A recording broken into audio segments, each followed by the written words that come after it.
Bueno, un gusto entonces de compartir desde este lugar nuevamente, por segundo sábado consecutivo, podemos compartir la palabra de Dios y en un marco muy especial. Hoy estamos como distrito en un día de ayuno y oración, un ayuno, digamos, relativo, parcial, en el sentido de simplemente estar livianitos, comiendo muy livianito, alguna frutita, alguna sopita, ensalada, aunque en el invierno la ensalada es un poco fresca para lo que acostumbramos. Te cuento que al final del sermón, bueno, a las 12 vamos a orar, esperemos poder llegar a eso. A las 12 vamos a hacer la oración en conjunto todos, y luego vamos a tener los saludos, así que te invito a que mandes tus mensajes de WhatsApp o tus mensajes por el Facebook, ¿no? Tenemos en el WhatsApp, es el 3834010003. Y como digo, extiendo un caluroso, cordial saludo a todos los miembros de la Iglesia Adventista, a los amigos, familiares, a todos los que nos acompañan. Algunos, la mayoría de la provincia de Catamarca, pero yo sé que también hay gente de otros lados, a los cuales también les extendemos nuestro cariño y nuestro deseo de las mayores bendiciones. Y a lo largo de todo el día, una vez por hora, nosotros estamos recibiendo un pequeño audio. Este va a ser el más largo, va a ser como de media hora, que nos prepara para la oración con los motivos, los propósitos especiales de cada oración a lo largo de las horas. Son 13 momentos, desde las 7 de la mañana hasta las 19 horas. Y les cuento algo muy importante, algo muy significativo. Estas oraciones pretenden llevarnos de una manera, digamos, progresiva a la consagración completa, al poder entregarle a Dios todos nuestros problemas, nuestras luchas, pero también nuestros desafíos y nuestras alegrías. Y yo quiero, como, digamos, tema central, finalmente, el más largo, compartir una de las oraciones. Hemos estado por la mañana escuchando sobre las oraciones de David en dos oportunidades, la de Daniel, la de Eliseo, hace unos minutos la de Salomón a las 11, pero hoy vamos a hablar ahora, en este momento, de la oración de Jesús. ¿Cuál oración? La más importante que registra la Biblia, que es la de San Juan capítulo 17. Se le llama la oración intercesora o la oración sacerdotal de Jesús. Jesús orando por el resultado de su misión. Jesús orando por sus discípulos, incluyéndote a vos, incluyéndome a mí también. Y es una oración que tiene tantas cosas que uno podría tener una semana de oración completa, un día entero podríamos hablar sobre el tema, pero como digo, tenemos apenas ya 26 minutos y quiero sacarle todo el máximo provecho. Jesús había estado hablándole ese jueves santo, ese jueves de la semana de la pasión de Cristo, había estado hablándoles. Y hay varios capítulos del Evangelio de San Juan que relata cuál fue el legado de Jesús, todo lo que él tenía que decirle a sus apóstoles, todas las últimas palabras, siempre las más importantes o el resumen de toda una obra, de toda una misión, Jesús lo estaba compartiendo con sus discípulos. Y si uno lee el último versículo del capítulo 16, dice: estas cosas os he hablado para que en mí tengan paz. En el mundo tendrán aflicción, pero confíen, yo he vencido al mundo. Es decir, el resumen de todo lo que Jesús les dijo es exactamente lo que acabamos de leer. Que podamos en Cristo Jesús tener paz. Algo tan escurridizo, porque en realidad Jesús tenía paz en su interior. Nunca Jesús le echó la culpa ni siquiera a los soldados romanos cuando lo estaban clavando de ser una razón para perder la paz. Jesús no perdió su paz porque es un don de Dios. Y bueno, qué desafío, ¿no? Para mí principalmente, quizás para vos, que las circunstancias de la vida te hagan perder la paz. Hoy tenemos tantas excusas: el coronavirus, la crisis económica, el gobierno, al nivel que te guste o que no te guste, la familia, estamos encerrados, mil causas o 1000 razones para perder la paz. Pero Jesús resume su ministerio diciendo: todo lo que les he dicho, todo lo que les he enseñado es para que ustedes puedan tener paz. En el mundo van a encontrar aflicción. No sé cómo fue tu semana, la mía todavía no termina, ¿no es cierto? Pero semanas difíciles nos han tocado vivir, muy difíciles, y nosotros tenemos esas circunstancias como, diríamos, excusa para decir, bueno, esto me lleva a perder la paz. En el mundo encontramos aflicción, pero confíen, dice Jesús, yo he vencido al mundo. Y sin ninguna, diríamos, bisagra, sin ningún preaviso, dice las palabras siguientes, ya en el versículo 17:1. Estas cosas habló Jesús y levantando los ojos al cielo dijo: Padre, la hora ha llegado. Glorifica a tu Hijo para que también tu Hijo te glorifique a ti. La hora ha llegado. Comenzó a orar, estaba hablando con los discípulos, le estaba hablando a los discípulos, y en el momento levanta sus ojos al cielo y comienza a orar. Esa era la naturalidad que Jesús tenía, la confianza, la comunión plena que tenía con su Padre, de que en esas circunstancias Jesús comienza simplemente a orar. Y delante de los discípulos, obviamente, Juan registra esa oración y habrá sido comentario a lo largo de todos los años de esa recordada y sentida oración, la última oración sacerdotal, la oración, diríamos, intercesora de Cristo. Y lo primero que Jesús le dice a Dios, al Padre, es: por favor, glorifícame. Y la palabra gloria es la que manifiesta o define el carácter de Dios. O sea, ayúdame a que yo brille con tu carácter en este mundo. Y entonces yo te voy a glorificar a vos. O sea, dame tu carácter para que yo muestre cómo es tu carácter. Y ese pedido debería ser también el nuestro, ¿no? Salto un poco, no voy a poder leer todos los versículos, pero en el versículo 3 Jesús dice: esta es la vida eterna, que te conozcan a ti, el único Dios verdadero, y a Jesucristo a quien has enviado. Ahora deja de enfocarse en Dios y proyecta el poder y el amor de Dios hacia tu persona, hacia mi persona. Y define la salvación, porque ustedes saben que cada religión tiene sus creencias, sus dogmas, sus doctrinas que pretenden definir la salvación, y generalmente la definen en una cantidad de actos, de rituales, de distintas cuestiones que uno tiene que cumplir para lograr la salvación. Y Jesús lo hace absoluta y completamente personal. Jesús dice sencillamente: la vida eterna, ¿qué es? Que te conozcan a ti y a Jesucristo que has enviado. Como ninguno puede ver al Padre, Jesús se mostró para que sepamos cómo es Dios, cómo es el carácter de Dios. Y tengamos en Cristo nuestro norte, nuestro objetivo, nuestro verdaderamente modelo, para que al ser como Jesús seamos como Dios, como el Padre. Jesús se hizo carne para terminar esta obra, ¿no? Porque fíjense que dice el versículo 4, dice: yo te he glorificado en la tierra, he acabado la obra que me diste que hiciese. Momentos antes en la oración Jesús dice: llegó la hora de hacer una obra, y esa obra era la de morir por nosotros. Pero ahora dice: la obra que me diste ya la hice.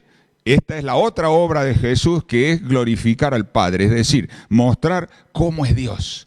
Jesús vivió sus 33 años sobre esta tierra mostrando cómo es Dios. Y si querés dar la vuelta a la cosa, ¿cómo puede un hijo de Dios vivir en un mundo de pecado? Por eso Jesús es tu ejemplo, por eso Jesús es mi ejemplo. Porque en Cristo yo puedo ver, puedo entender cómo vivir una vida semejante a la de Dios.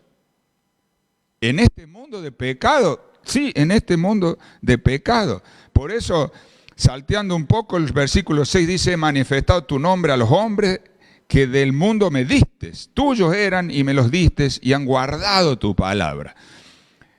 Todos somos de Dios, pero es evidente que algunas personas aceptamos la voluntad de Dios en nuestra vida y nos dejamos poner en las manos de Dios, de Cristo, y entonces Jesús lo manifiesta de esta manera. Jesús dice, esas personas que son del mundo, que son igual que las demás, no somos diferentes, no hay mérito en nosotros. No es nada de lo que podamos hacer, no es nada de lo que podamos decir, no es nada de lo que podamos pensar siquiera. Es sencillamente ponernos en las manos de Dios. Y esas personas de este mundo, o sea, nosotros, ojalá vos y yo también, somos de Cristo porque fuimos puestos en las manos de Dios con un sentido, dice, han guardado tu palabra. O sea, decidimos poner en práctica lo que Dios nos propone. Por eso, versículo 9, yo ruego por ellos, no por el mundo, sino por los que me diste, que son tuyos. Y todo lo mío es tuyo y lo tuyo es mío, y he sido glorificado en ellos. Porque finalmente, ¿cuál es el propósito de Dios? A veces nosotros pensamos en términos de conducta. Miramos a Jesús y decimos, guardaba el sábado. Sí, guardaba el sábado, eso es indiscutible. Jesús guardaba el sábado. Y enseñó cómo guardar el sábado, porque los judíos eran más fanáticos que espirituales y guardaban el sábado de una manera incorrecta. Jesús hizo de la vida cristiana un ejemplo. Ejemplificó cómo vive un hijo de Dios. Lo mostró. Pero no se trata de eso. Se trata de que Él quiere que ahora nosotros lo glorifiquemos a Él. Es decir, que nosotros con nuestro carácter mostremos la semejanza que tiene nuestra vida con la de Cristo, que a su vez es igual a la de Dios. Porque, repito, no podemos ver a Dios, podemos ver a Cristo, pero Cristo es Dios. Y eso tenemos que aceptarlo y adoptarlo como nuestro enfoque. Jesús ya se estaba yendo, dice en el versículo 11, y ya no estoy en el mundo, mas estos están en el mundo. Y yo voy a ti, Padre Santo, a los que me has dado, guárdalos en tu nombre para que sean uno así como nosotros. Y aquí empieza claramente la intercesión de Jesús. Antes prácticamente estaba orando por sí mismo, estaba orando por su misión, pero ahora comienza a interceder. Comienza a pedirle al Padre por vos y por mí. Y de esta oración nosotros tenemos que aprender. A las 12 tendríamos que orar. Y tenemos que orar por estas cosas. ¿De qué se trata? ¿Qué tenemos que pedir? Aquí dice, tenemos que pedirle a Dios que nos guarde, que nos conserve en su mano, en su puño. ¿Para qué? Para que seamos uno con Jesús, así como Jesús es uno con el Padre. Y es muy difícil.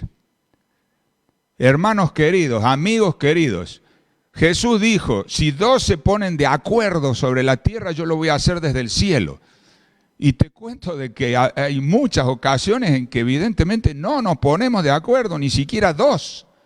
Y Dios no puede hacer las cosas que quiere hacer si no nos ponemos de acuerdo. Yo tengo que confesar tantos errores en mi vida. Uno de mis errores fue, por ejemplo, no ponerme de acuerdo con Hugo sobre la radio.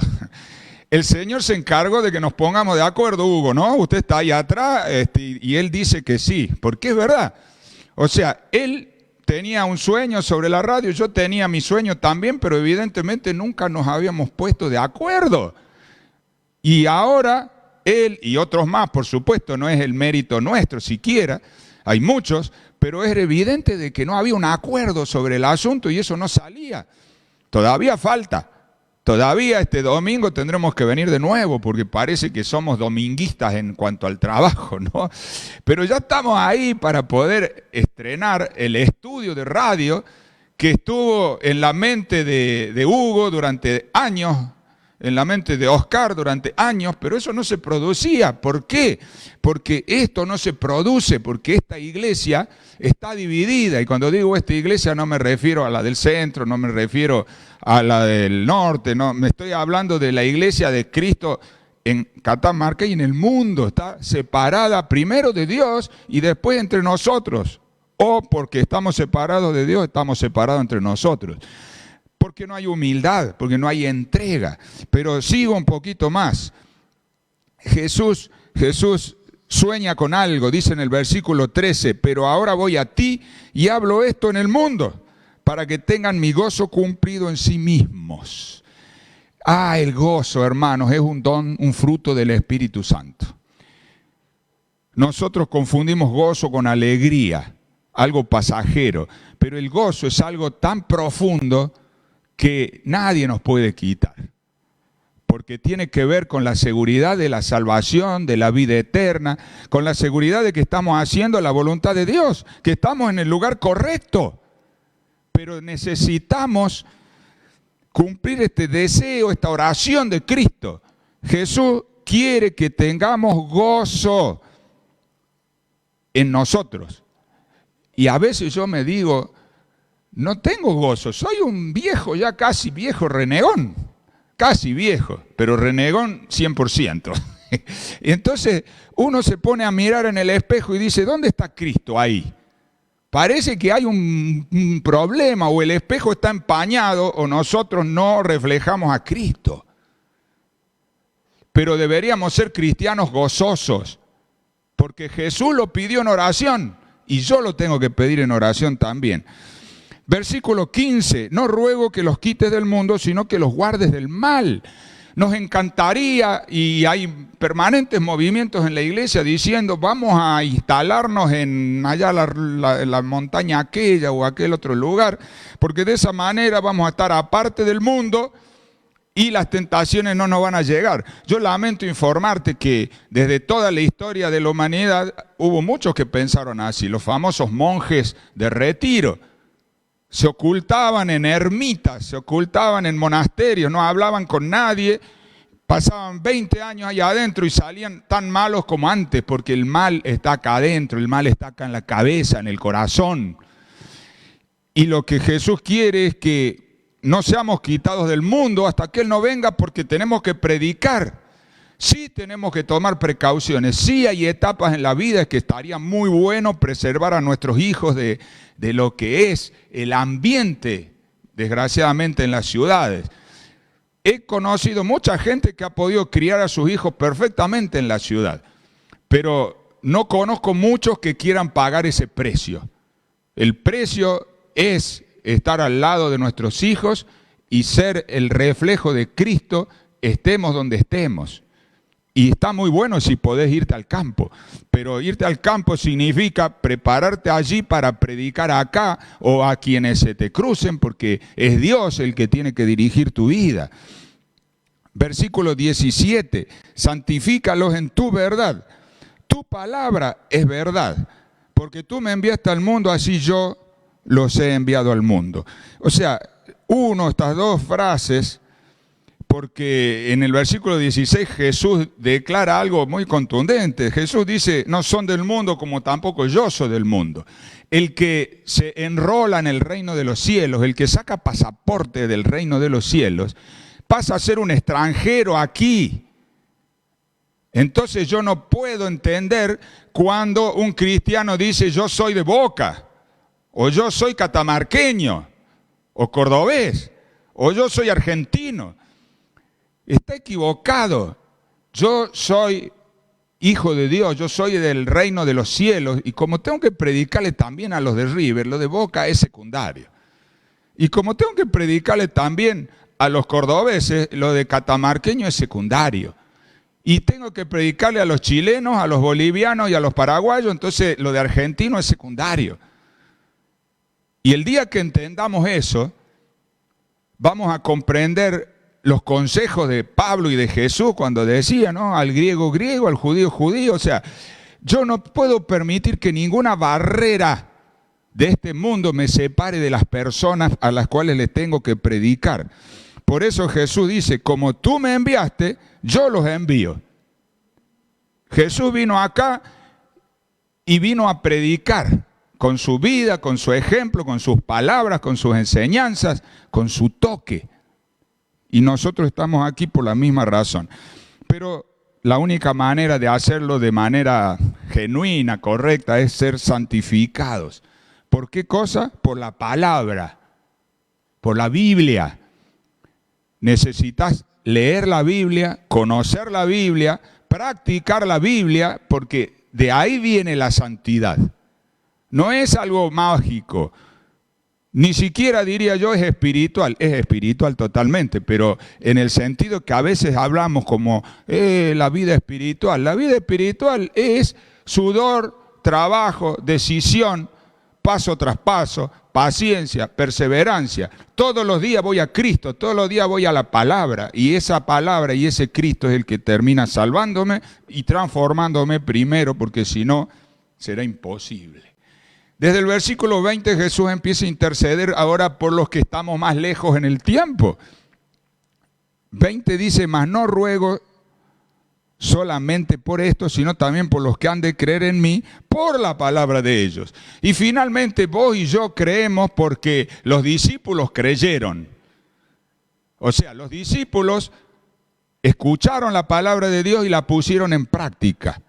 Cuando Jesús dice que tenían que ser santos en su palabra, ellos se dejaron santificar, se dejaron purificar, se dejaron quemar por el fuego del Espíritu, todas sus escorias, todas sus mugres, todos sus pecados, todas sus terquedades, todas sus ideas fijas, y permitieron que eso que nos separa entre nosotros y que nos separa de Dios desapareciera.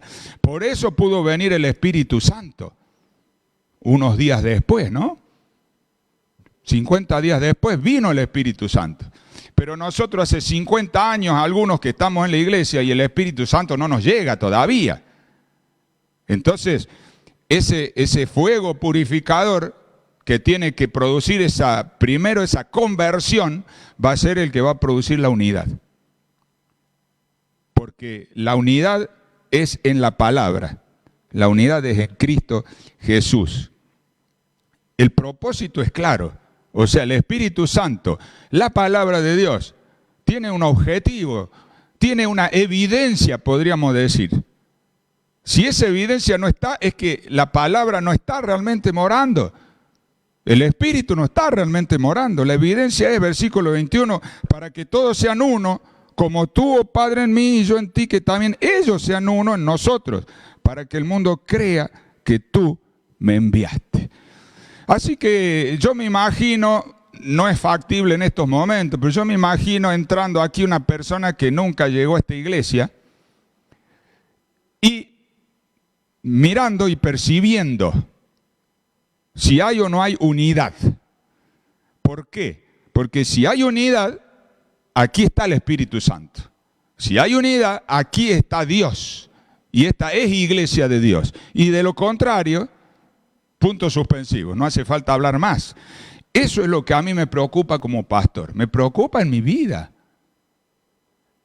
Porque a veces yo tampoco pago el precio. A veces yo tampoco me dejo guiar por el Espíritu Santo para tener toda la paciencia, todo el amor y toda la bondad que requiere el ser hijo de Dios por empezar y el tener una responsabilidad por seguir. Y eso sería mi sueño, ser un genuino cristiano y que la gente vea a Cristo en mí. Y ese es mi sueño para mis ancianos, que son los colaboradores directos. Ese es el sueño para todos los líderes de la iglesia y ese es el sueño para cada miembro de la iglesia de Dios, que no necesita ser miembro de la iglesia adventista del séptimo día, que tiene que entregarse a Cristo y dejarse guiar por Cristo. Y bueno, y Dios sabrá lo que hace con esa vida, porque lo que Dios quiere es salvarte. Y es posible que si Dios te trajera a alguno de nuestros lugares de congregación, salgas corriendo. Y eso sería muy triste, ¿no? Pero seguimos, dice, versículo 22, la gloria que me diste yo les he dado para que sean uno, así como nosotros somos uno. yo en ellos y tú en mí, para que sean perfectos en unidad, para que el mundo conozca que tú me enviaste y que los has amado a ellos como también a mí me has amado. Ay, qué trabalenguas, ¿no? Pero no es tan difícil de entender. El carácter, la gloria es el carácter, y yo te lo traduzco, el carácter que me diste, dice Jesús, yo se lo di a ellos para que sean uno, así como nosotros somos uno. Cuando nosotros recibimos el carácter de Cristo, seremos uno entre nosotros. Si nos guía el mismo Espíritu, tenemos que pensar no igual, pero con la misma dirección. No nos perdemos la riqueza de la multitud de consejeros, pero tenemos la unidad de propósito que tiene el Espíritu Santo, el Padre y el Hijo, ¿no? Unidad plena de propósito, aunque son tres personas diferentes. El misterio del amor, el misterio de la unidad. Pero eso muchas veces no lo podemos ver entre nosotros. ¿Por qué? Bueno, porque nosotros no hemos recibido la gloria de Dios. Es decir, nosotros no hemos aceptado tener el carácter de Cristo, que es mansedumbre y humildad. Manso es el que se deja guiar. Y yo no conozco una sola persona, no digo en Catamarca, no digo en esta iglesia, estoy diciendo en el mundo, no conozco una sola persona que le guste que le digan lo que tiene que hacer. Obviamente que me incluyo. No nos gusta hacer la voluntad de otro. Pero resulta que el cristianismo es hacer la voluntad de Dios. Y el cristianismo es someternos los unos a los otros. Entonces, ¿qué pasó? Y que o soy o no soy. Pero pasa por acá. La gloria que Jesús nos quiere dar es la misma que Dios le dio a Él. Es su carácter. Tenemos el carácter de Jesús, somos mansos, o sea, nos dejamos guiar, somos humildes, nos dejamos enseñar por Dios, por los hermanos, por la persona menos esperada.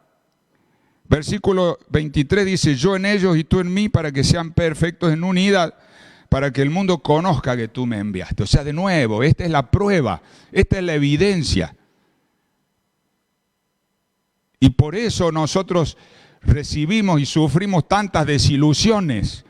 La gente no se desilusiona de Dios, se desilusiona de los cristianos.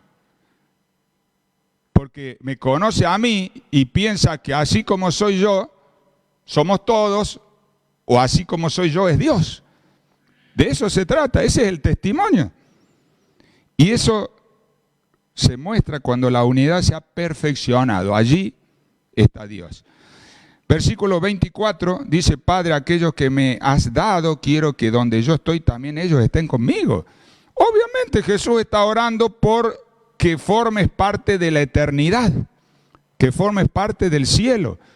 Lo queremos, lo necesitamos, diría primero, sin duda lo necesitamos, porque no tenemos eternidad. ¿Lo queremos? Creo que sí que lo queremos, pero lo estamos aceptando porque el paquete es uno solo. Y termina, porque acá está el propósito, dice, para que vean mi gloria que me has dado, porque me has amado desde antes de la fundación del mundo. Padre justo, el mundo no te ha conocido, pero yo te he conocido, y estos han conocido que tú me enviaste. O sea, el mundo no puede conocer a Dios, pero puede tener una vislumbre, una revelación de Dios a través tuyo y a través mío, porque si vos y yo conocemos a Cristo, la gente va a ver a Dios a través nuestro. Y ese es el plan y ese es el propósito. Y termino acá con el versículo 26, se me acabó el capítulo y ya estamos llegando a la hora, al momento de orar todos juntos. Dice el versículo 26, y les he dado a conocer tu nombre, y lo daré a conocer aún, para que el amor con que me has amado esté en ellos y yo en ellos. Y este es el segundo pilar de la unidad. El primero es la palabra de Dios. Si ustedes quieren llamarle la obediencia, si les gusta esa palabra incómoda, díganle obediencia. En realidad es mansedumbre, la palabra que usa Jesús. Mansedumbre es sometimiento, es obediencia. ¿A qué? A la palabra de Dios, o sea, a Dios. A Dios. Pero acá falta el otro asunto, que es el amor.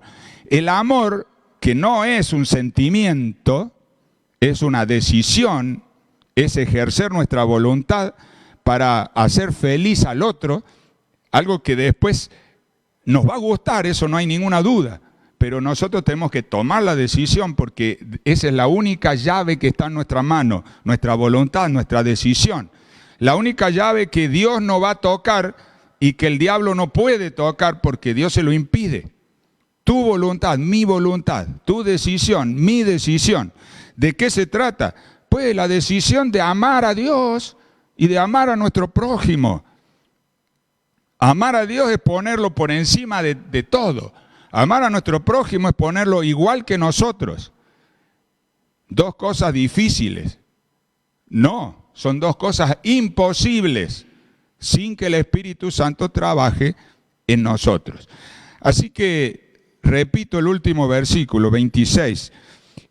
Jesús dice que nos dio a conocer el nombre del Padre y aún todavía lo va a dar a conocer más. ¿Para qué? Dice, para que el amor con que me has amado esté en ellos y yo esté en ellos también. ¿Tenemos idea del amor del Padre? ¿Comprendemos el amor del Padre por Cristo? Pero si lo entregó, pero si lo mandó a la cruz, si teniendo la oportunidad de liberarlo de la cruz, cuando Jesús le preguntó, ¿es posible? Me gustaría que no sufra. El Padre le dijo, tenés que ir a la cruz. Y sin embargo Jesús dice, el amor que vos me tenés, porque cuando Jesús moría, el Padre estaba allí. Y si Jesús murió, es porque el Padre te ama. Es porque el Padre nos ama. Es porque Jesús nos ama. Jesús se sujetó a la cruz por amor, no por los clavos. Jesús se sujetó a la cruz por tus pecados, no por los romanos, no por los judíos, por tus pecados. Y entonces, si hay algo por lo cual tenemos que orar en este momento es que seamos santificados por la palabra de Dios. Es decir, que nuestro carácter sea parecido al de Cristo, que es como el de Dios. Recibamos la palabra, recibamos la voluntad de Dios en nuestra vida, aceptemos las providencias de Dios para nuestra vida y tomemos la decisión de amar, de devolver a Dios el amor con el cual Él nos ha amado, porque nosotros lo amamos a Él porque Él nos amó primero. No hay otra razón, no hay otra explicación. Así que, como este es el momento de orar, hemos llegado a las 12. En realidad, a las 12 en punto mandamos el mensaje. La gente lo escucha. Eran 5 minutos en los otros audios, entre 3 y 7 según quien lo hiciera. Pero el mensaje de ahora yo te lo voy a resumir. Es muy simple. Dios nos ama tanto, estoy hablando del Padre, del Hijo y del Espíritu Santo. Dios nos ama tanto que cada uno de ellos asumió un papel en nuestra salvación. El papel de Cristo no solo fue la cruz, no hay ninguna duda, pero el papel de Cristo también fue mostrarnos el carácter del Padre y es interceder por nosotros en el cielo. Así que esta oración de intercesión es la misma que Jesús está haciendo por vos y por mí ahora frente al Padre, presentando sus méritos para que vos los puedas aprovechar.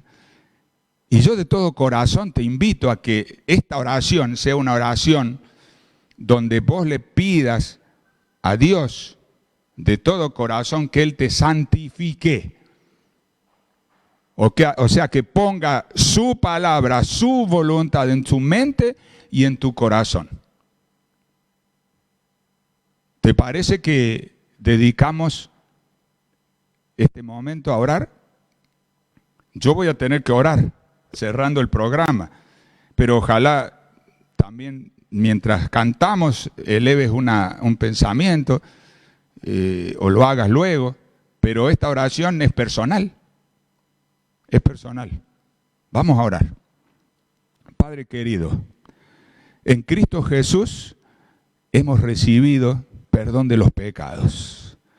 En Cristo Jesús hemos recibido el llamado a ser parte de tu iglesia.